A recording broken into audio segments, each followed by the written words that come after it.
ಉಪಚುನಾವಣಾ ವಿಚಾರದಲ್ಲಿ ವಿಧಾನ ಪರಿಷತ್ ಸದಸ್ಯ ಜಬರ್ ಖಾನ್ ಹಾಗೂ ಮುಖ್ಯಮಂತ್ರಿಗಳ ರಾಜಕೀಯ ಕಾರ್ಯದರ್ಶಿ ನಜೀರ್ ಸಾಬ್ ಅವರ ವಿರುದ್ಧ ಕಾಂಗ್ರೆಸ್ ಪಕ್ಷ ಕ್ರಮ ಕೈಗೊಂಡಿರುವ ಕುರಿತಂತೆ ಉಲೇಮಗಳು ಮಧ್ಯಪ್ರವೇಶಿಸಿ ಹೇಳಿಕೆ ನೀಡುತ್ತಿರುವುದು ಸರಿಯಲ್ಲ ಎಂದು ಐಕ್ಯತಾ ಒಕ್ಕೂಟದ ರಾಜ್ಯಾಧ್ಯಕ್ಷ ಮುಜಾಹಿದ್ ಅಲಿ ಬಾಬಾ ಹೇಳಿದ್ದಾರೆ. ಕಾಂಗ್ರೆಸ್ ಪಕ್ಷ ಕೆಲ ಮುಖಂಡರ ಮೇಲೆ ಕ್ರಮ ಕೈಗೊಂಡಿದ್ದಕ್ಕೆ ಇವತ್ತು ಉಲಮಾಗಳು ಬಂದು ಪ್ರೆಸ್ ಮೀಟ್ ಮಾಡಿದೆ, ಅಸಮಾಧಾನ ವ್ಯಕ್ತಪಡಿಸಿದೆ. ತಾವೇನು ಹೇಳ್ತೀರಾ? ತಾವು ಸಮಾಜದ ಹಿರಿಯ ಗುರುಗಳು. ಈಗ ಅದರ ಬಗ್ಗೆ ಜಾಸ್ತಿ ಹೇಳೋದು ಏನಿಲ್ಲ. ಯಾಕಂದರೆ ಉಲಮಾಗಳು ಬಂದು ಅವ್ರ ತಲೆಯಲ್ಲಿ ಏನಿದೆ ಅವ್ರು ಹೇಳಿದ್ದಾರೆ. ಇದ್ರ ಮುಂಚೆ ಕೂಡ ಬೇರೆ ಉಲಮಾ ಕೂಡ ಹೇಳಿದ್ದಾರೆ ಅಲ್ವಾ.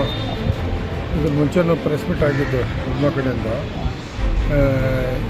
ಪ್ರೆಸ್ ಮೀಟ್ ಆಗಿದ್ದು, ಪ್ರೆಸ್ ಕ್ಲಬ್ನಲ್ಲಿ ಆಗಿದೆ, ಇವತ್ತು ಆಗಿದೆ ಅಂತ ನೀವು ಹೇಳ್ತಿದ್ರೆ ಗೊತ್ತಾಗಿದೆ. ಈಗ ಯಾತಕ್ಕೀಗ ಒಬ್ಬರ ಮೇಲೆ ಒಬ್ಬರು ಬಂದು ಇದಾಗ್ತಾ ಇದ್ದಾರೆ ಗೊತ್ತಾಗ್ತಾ ಇಲ್ಲ. ಇವ್ರು ಸುಮ್ಮನೆ ಆಗಿಬಿಟ್ಟು ನಮ್ಮ ಏನು ಧರ್ಮ ಬಗ್ಗೆ ಇದೆ ಅದು ಮಾತಾಡ್ಕೊಂಡು ತುಂಬ ಒಳ್ಳೆಯದಂತ ನಾನು ಹೇಳ್ತೀನಿ. ಈಗ ಇವ್ರು ಮಾಡೋದ್ರಿಂದ ನಾವು ಕೂಡ ಸುಮ್ಮನೆ ಇರೋಕ್ಕಾಗೋದಿಲ್ಲ. ನಮ್ಮಿಂದ ಬಾಯಿಂದನೂ ಏನೋ ಒಂದು ಬಂದುಬಿಡುತ್ತೆ, ಅರ್ಥ ಆಯ್ತಾ? ಅದರೊಳಗೆ ಒಳ್ಳೇದು ಆಗುತ್ತೆ, ಕೆಟ್ಟದ್ದು ಆಗುತ್ತೆ. ಏನು ಮಾಡೋದು ಅರ್ಥನೇ ಆಗ್ತಾಯಿಲ್ಲ ನಮಗೆ. ಪುನಃ ಉಲ್ಮಗಳು ಆಚೆ ಬಂದು ಕೂತ್ಕೊಡೋದು ತಪ್ಪಂತ ನನಗೆ ಅನ್ನಿಸ್ತಿದೆ, ಅರ್ಥ ಆಯ್ತಾ? ಅವ್ರದ್ದು ಏನಿದೆ ಆಶೀರ್ವಾದ ಮಾಡೋದು ಅವ್ರ ಅಥಾರಿಟಿಯಲ್ಲಿ ಅವ್ರು ಮಾಡ್ಬೋದು. ಅದು ಬಿಟ್ಟು ಪ್ರೆಸ್ನಲ್ಲಿ ಬಂದು ಕೂತ್ಕೊಂಡ್ಬಿಟ್ಟು ಅದು ಹೇಳೋದು ತಪ್ಪಂತ ನಮಗೆ ಒಂದು ಅರ್ಥ ಆಗ್ತದೆ. ಅಂದರೆ ಅದು ಪಾರ್ಟಿಗೆ ಬಂದಿರೋದು ವಿಷಯ ಅಲ್ವಾ. ಅದ್ರೊಳಗೆ ನಾವು ಏನು ಡಿಸಿಷನ್ ಹೇಳೋಕ್ಕೆ ಬರುತ್ತೆ? ಅವ್ರು ಏನಾದ್ರೂ ಎಲೆಕ್ಟ್ ಆಗಿ ಹೋಗಿದ್ದೀರಾ, ನಾವು ವೋಟ್ ಕೊಟ್ಟಿದ್ದೀವಿ ಅಂತ ನಾವು ಕೇಳೋಕ್ಕೆ ನಮಗೆ ಒಂದು ಅಧಿಕಾರ ಇರುತ್ತೆ. ನಾವು ವೋಟ್ ಕೊಟ್ಟಿಲ್ವಲ್ಲ, ಅವರು ಬಂದಿರೋದು ಬೇರೆ ಬ್ಯಾಕ್ ಸೈಡಿಂದ. ಅದು ಅವ್ರಿಗೆ ಕೊಟ್ಟಿರೋದು ಯಾರು? ಸರ್ಕಾರ ಪವರ್ ಕೊಟ್ಟಿರೋದು, ಸರ್ಕಾರ ತಗೊಂಡಿರೋದು, ಅದು ಸರ್ಕಾರಕ್ಕೆ ಸೇರಿರೋದು. ಅದ್ರ ಬಗ್ಗೆ ನಾವು ಮಾತಾಡೋದು ಸರಿ ಇಲ್ವಲ್ಲ. ನಾವು ವೋಟ್ ಕೊಟ್ಟಿದ್ರೆ ಅವ್ರಿಗೆ ಕೇಳೋಕ್ಕೆ ನಮಗೆ ಅಧಿಕಾರ ಇದೆ. ಯಾಕೆ ಈ ಥರ ಮಾಡಿದ್ರಿ ನೀವು ಅಂತ. ಈಗ ಅನ್ನೋದು ಅವರು ಹೇಳಿಲ್ಲ. ಅದಕ್ಕೆ ಇವರೆಲ್ಲ ತೊಂದರೆ ಇತ್ತು, ಇವ್ರಿಗೂ ವಾಕಾಫ್ನಲ್ಲಿ ಒಂದು ಕೆಲಸ ಆಗಬೇಕಿತ್ತು, ವರ್ಷಲಕ್ಕಂತ ಹಾಕಲಿಲ್ಲ. ಅದಕ್ಕೆ ಅವ್ರಿಗೆ ಒಂಥರ ಇದ್ದಿತ್ತು, ನೋವಿತ್ತು. ಪರಿಚಯ ಇದೆ ನಮಗೆ ಅವ್ರಿಗೆ. ನಾನು ಕೂಡ ಬಿಜಾಪುರ ಹೋಗಿದ್ದೆ, ಆವಾಗ ಅಲ್ಲಿ ಕಷ್ಟ ಸುಖ ನೋಡಿದ್ದೀನಿ. ಅದಕ್ಕೋಸ್ಕರ ಅವ್ರಿಗೆ ಜೊತೆಗೆ ನನಗೆ ಬಂದಿರೋದು ವಾಕಾಫ್ನಲ್ಲಿ ಅವ್ರ ಕೆಲಸ ಆಗಲಿ ಅಂತ. ವಕ್ಫ್ ಮಂಡಳಿ ಯಾವ ರೀತಿ ಹೊಸ ಆಡಳಿತ ಮಂಡಳಿ ಬಂದು ಈಗಾಗಲೇ 1 ವರ್ಷ 2 ವರ್ಷ ಕಲಿತು ಯಾವ ರೀತಿಯ ಬೆಳವಣಿಗೆ? ಅದು ಆಗಲಿಲ್ಲ ಅಂತ ತಾನೇ ಇಷ್ಟೆಲ್ಲ ಆಗ್ತಾ ಇರೋದು. ಅದು ಕರೆಕ್ಟ್ ಆಗ್ತಾ ಇದ್ದಿದ್ದರೆ ಇದೆಲ್ಲ ಯಾಕೆ ಬರ್ತಾಯಿತ್ತು? ಕರೆಕ್ಟಾಗಿ ಕೆಲಸ ನಡೀತಾ ಇದ್ದಿದ್ದರೆ ನಮ್ಮ ಜನಗಳಿಗೆ ಅನುಕೂಲ ಆಗ್ತಾ ಇದ್ದಿದ್ದರೆ ನಾವೆಲ್ಲ ಯಾಕೆ ಬಂದು ಬಗಳ್ಬೇಕಾಗಿತ್ತು? ಔಕಾಫ್ ಹಿಂದೆ ಮತ್ತು ಅವರು ಮೆಂಬರ್ಸ್ ಹಿಂದೆ, ಮಿನಿಸ್ಟರ್ ಹಿಂದೆ ಯಾಕೆ ನಾವು ಹೇಳಬೇಕಿತ್ತು?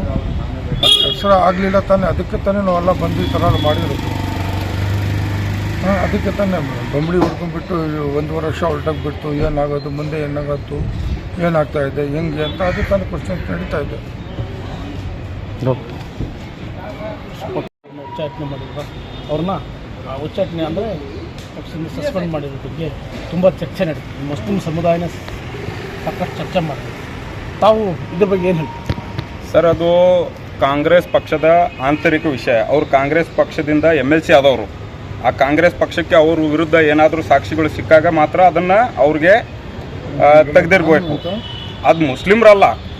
ಮುಸ್ಲಿಮ್ರಂತ ಬಂದಾಗ ಅದು ಬೇರೆ ವಿಷಯ ಬರುತ್ತೆ. ಮುಸ್ಲಿಮ್ರಿಗೆ ಪ್ರಾತಿನಿಧ್ಯ ಕೊಟ್ಟಾಗ ನೀವು ಯಾಕೆ ಉತ್ತರ ಕರ್ನಾಟಕಕ್ಕೆ ಕೊಟ್ಟಿಲ್ಲ? ನೀವು ಮುಸ್ಲಿಮ್ರಿಗೆ ಪ್ರಾತಿನಿಧ್ಯ ಕೊಡುವುದಾಗಿದ್ದರೆ ಉತ್ತರ ಕರ್ನಾಟಕದಲ್ಲಿ ಇರುವಂಥ ಮುಸ್ಲಿಮರು, ಉತ್ತರ ಕರ್ನಾಟಕದಲ್ಲಿ ಇರುವಷ್ಟು ಮುಸ್ಲಿಮರು ಇಂಟೆಲೆಕ್ಚುವಲ್ಸು ಅವ್ರಿಗೆ ನೀವು ಕೊಡಬೇಕಾಗಿತ್ತು MLC. ನೀವು ಇಲ್ಲಿ ಬೆಂಗಳೂರಲ್ಲಿ ಇರೋರು ಹೈಕಮಾಂಡ ಅದು ಮಿನಿಸ್ಟ್ರುಗಳಿಗೆ ಹೋಗಿ ಸಲ್ಯೂಟ್ ಹೊಡೋರಿಗೆ ಮಾತ್ರ MLC ಕೊಟ್ರೆ ಅಲ್ಲ. ವಿಧಾನ ಪರಿಷತ್ಗೆ ಒಳ್ಳೆ ಮುಸ್ಲಿಮರು ಉತ್ತರ ಕರ್ನಾಟಕದಲ್ಲಿ ಹೆಚ್ಚಿನ ಸಂಖ್ಯೆಯಲ್ಲಿದ್ದಾರೆ ಮುಸ್ಲಿಮರು. ಕಾಂಗ್ರೆಸ್ ಪಕ್ಷಕ್ಕೆ 99% ಮತಗಳು ಉತ್ತರ ಕರ್ನಾಟಕದಿಂದ ಬಂದಿದೆ. MLAಗಳು ಅಲ್ಲಿಂದ ಆಯ್ಕೆಯಾಗಿ ಬಂದಿದ್ದಾರೆ. ಅಲ್ಲೇನು ಪ್ರಾತಿನಿಧ್ಯ ಕೊಟ್ರಿ ನೀವು? ಇವ್ರು ಹೋದ್ರು ಒಳಗೆ ಏನಾದರೂ ದಾವಣಗೆರೆಯಲ್ಲಿ ಮಾಡಿದ್ದಾರೆ, ಪ್ರೂಫ್ ಸಿಕ್ತು, ಅವ್ರು ತೆಗೆದ್ರು. ಅದು ನಮ್ದು ಮುಸ್ಲಿಮ್ರಿಗೆ ತೆಗಿಲಿಲ್ಲ, ಅವ್ರ ಪಕ್ಷದ ನಾಯಕರಿಗೆ ತೆಗೆದಿದ್ದಾರೆ. ನೀವು ಮುಸ್ಲಿಮ್ರು ಅಂತೇಳಿ ಇದನ್ನು ಮಾಡಬೇಡಿ. ಇದು ಸಮಾಜಕ್ಕೂ ಇಫೆಕ್ಟ್ ಆಗ್ತದೆ.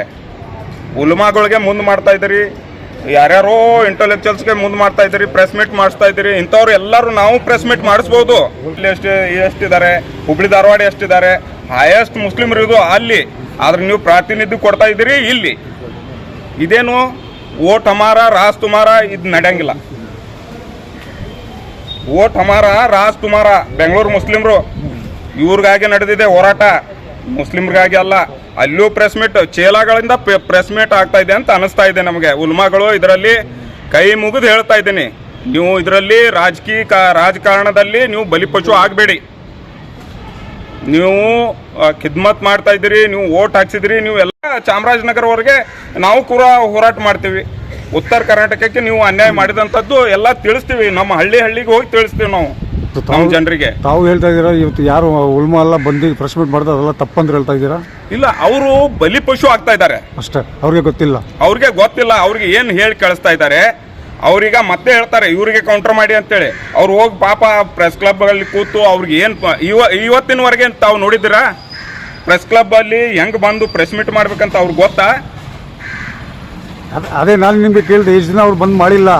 ಇಲ್ಲ ಹುಡುಗಿರು ಸತ್ತೋಗ್ಬಿಡ್ತಾರೆ, ಹುಡುಗಿರು ಬೇರೆ ಹುಡುಗರ ಜೊತೆ ಓಡೋಗ್ ಬಿಡ್ತಾ ಇದ್ದಾರಲ್ಲ, ಯಾಕೆ ಬಂದಿಲ್ಲ ಇವರು? ಇದಕ್ಕೆ ಯಾಕೆ ಬರ್ತಾ ಇದಾರೆ ಅವರು ಅಂತ ಹೇಳ್ತಾ ಇದ್ದಾರೆ. ಅವರು ಕ್ಲಿಯರ್ ಆಗಿ ಹೇಳ್ತಾ ಇದ್ದೀನಿ, ಉಲ್ಮಾಗಳಿಗೆ ಬಳಸ್ಕೊಳ್ತಾ ಇದ್ದಾರೆ. ಇದು ಮಾಡಬಾರ್ದು. ಮುಂದಿನ ದಿನಗಳಲ್ಲಿ ನೀವೇನು ಇದು ಹಾಕ್ತಾ ಇದ್ದೀರಿ, ಇಲ್ಲಿ ಮುನ್ನುಡಿ ಹಾಕ್ತಾ ಇದ್ದೀರಿ. ಈ ಮುನ್ನುಡಿ ಭಾಳ ನಮಗೆ ಸಮಾಜಕ್ಕೆ ಕೆಟ್ಟ ಪರಿಸ್ಥಿತಿಗೆ ಬರ್ತದೆ, ಕೆಟ್ಟ ಅನುಭವ ಆಗ್ತದೆ. ತಾವು ಈ ಥರ ಮಾಡಬೇಡಿ. ಇದು ಸಮಾಜಕ್ಕೆ ಮುಂದೆ ನೀವೇ ತುಳಿದಂಗೆ ಆಗ್ತದೆ. ನಾಯಕರಿಗೆ ಹೇಳ್ತಾ ಇದ್ದೀನಿ ನಾನು, ಉಲ್ಮಾಗಳಿಗೆ ಬಳಸ್ಕೊಂಡು ಉಲ್ಮಾಗಳಿಗೆ ದುರುಪಯೋಗ ಮಾಡ್ತಾ ಇದ್ದೀರಿ. ಪಾಪ ಉಲ್ಮಾಗಳು ಇನ್ನೋಸೆಂಟ್. ನನ್ನ ಅನಿಸಿಕೆ ಕ್ಲಿಯರ್ ಇದೆ. ನೀವು ಉತ್ತರ ಕರ್ನಾಟಕಕ್ಕೆ ಪ್ರಾತಿನಿಧ್ಯ ಕೊಡಿ. ಉಲ್ಮಾಗಳಿಗೆ ಈ ಥರ ಪತ್ರಿಕಾಗೋಷ್ಠಿ ಮಾಡಿಸಿ ಎಲ್ಲ ಕಡೆ ಅನ್ಯಾಯ ಆಗ್ತಾ ಇದೆ ಅಂತೇಳಿ ಡಂಗರ ಹೊಡೆದು ನೀವು ಎಲ್ಲ ಕೆಡಿಸ್ತಾ ಇದ್ದೀರಿ. ಕೆಲವೊಂದು ವಿಷಯಗಳು ನಾವು ಹೇಳಬಾರ್ದು, ಭಾಳ ಮನಸ್ಸಿನಲ್ಲಿ ಪುಟ್ಟಿತಾ ಇದ್ದಾವೆ. ಆದರೆ ಅದು ನಾನು ಇದು ಮಾಡ್ತಾ ಇದ್ದೀನಿ. ಎಲ್ಲೆಲ್ಲಿಂದ ಯಾವ ಉಲ್ಮಾ ಎಂಥವ್ರು ಅಲ್ಲಿಂದ ಮಾಡಿದ್ರು, ಇಲ್ಲಿಂದ ಮಾಡಿದ್ರು. ಏನು ಸ್ವಾಮಿ ಹಿಂಗ್ಯಾಕೆ ಮಾಡ್ತಾ ಇದ್ರಿ ನೀವು? ನಿಮಗೂ ಭಗವಂತ ಮೈಂಡ್ ಕೊಟ್ಟಿದ್ದಾನೆ, ಅಲ್ಲ ಮೈಂಡ್ ಕೊಟ್ಟಿದ್ದಾನೆ. ನೀವು ವಿಚಾರ ಮಾಡಿ. ಯಾರೋ ಹೇಳಿದ್ದಕ್ಕೆ, ಯಾರಿಗೋ ಅನ್ಯಾಯದಕ್ಕೆ ಆಗಿದ್ದಕ್ಕೆ ಮಾಡಬೇಡಿ ಅಂತೇಳಿ ನಾವು ನಿಮಗೆ ಕೈ ಮುಗಿದು ಉಲ್ಮಾಗಳಿಗೆ ಕೇಳ್ತೀನಿ. ಈ ಇದರಲ್ಲಿ ನೀವು ಬಳಕೆ ಆಗಬೇಡಿ ಅಂತೇಳಿ ನಾನು ಕೇಳ್ತಾ ಇದ್ದೀನಿ. ಸರ್, ನಿಮ್ಮ ಹೆಸರು? ಇರ್ಫಾನ್ ಶೇಖ್, ಬಿಜಾಪುರ.